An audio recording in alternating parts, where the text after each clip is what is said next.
तुर्की की खबर, जहां पर जंगलों में भीषण आग लगी हुई है और कैसे सुलग रहे हैं तुर्की के जंगल, उसकी लेटेस्ट तस्वीर देखिए। दक्षिण पश्चिम तुर्की के जंगल में भीषण आग की लगातार खबरें आ रही हैं और मुगला नाम की जगह सबसे ज्यादा प्रभावित हुई है। हाईवे तक ये आग फैल चुकी है, ट्रैफिक रुका हुआ है। शुरुआत में खेतों में आग लगी थी और फिर ये आग जंगल तक फैल गई।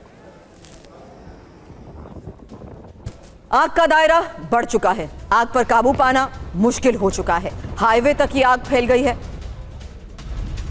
हालांकि लगातार आसमान से पानी का छिड़काव हो रहा है, लेकिन आग और काले धुएं की इस गुबार की वजह से हाईवे पर कुछ भी नजर नहीं आ रहा है। इस पूरे रूट को घंटों तक के लिए पहले बंद कर दिया गया, लेकिन बमुश्किल कैसे आसपास वाहन गुजर रहे हैं उसकी तस्वीरें भी सामने आई हैं। बड़े पैमाने पर आग बुझाने का काम जारी है। 400 दमकल कर्मियों को लगाया गया है। आसमान से पानी का छिड़काव हो रहा है, लेकिन आग के इस विकराल रूप पर काबू पाना मुश्किल हो चुका है। 5 विमान, 12 हेलीकॉप्टर भी लगाए गए हैं। इस हालात के बीच में 43 घरों को खाली करवाया गया है। 65 लोगों को सुरक्षित जगह पर भेजा गया। अस्पतालों को अलर्ट मोड पर रखा गया है।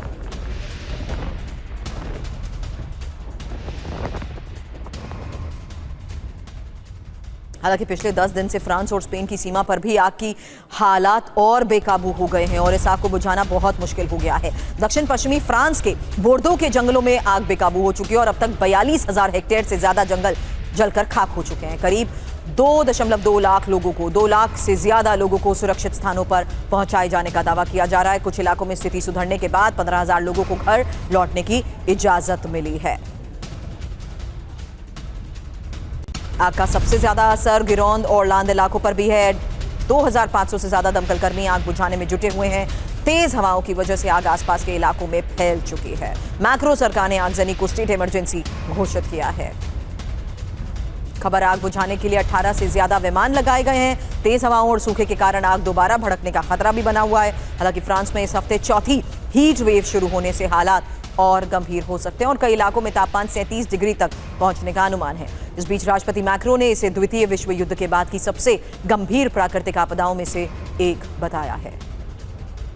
एक और तस्वीर देखिए, आग ने कैसे कई गांव, घरों और वन क्षेत्रों को भारी नुकसान पहुंचाया है। 75 दमकल कर्मी आग से झुलस चुके हैं। कई सड़क और प्रभावित इलाकों में आवाजाही ठप है। आग लगाने की आशंका में ही 184 लोगों को हिरासत में भी लिया गया है। स्पेन के जंगलों में भी आग पर काबू नहीं पाया जा सका है। 10 दिन से स्पेन के जंगल कैसे धधक रहे हैं उसकी तस्वीर देखिए। भीषण आग आविला प्रांत के थिएतार घाटी में लगी है। आविला में 50,000 हेक्टेयर जंगल में आग फैल चुकी है।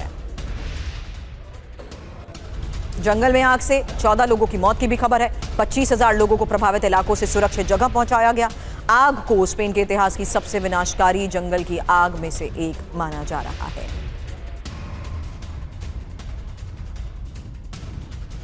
अब स्पेन की राजधानी मैड्रिड, आसपास के इलाकों में घना धुआं छाया हुआ है।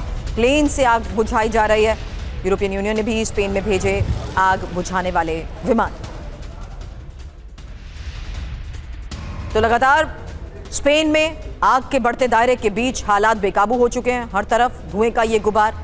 आग पर काबू पाने की पिछले कई दिनों से कोशिश की जा रही है।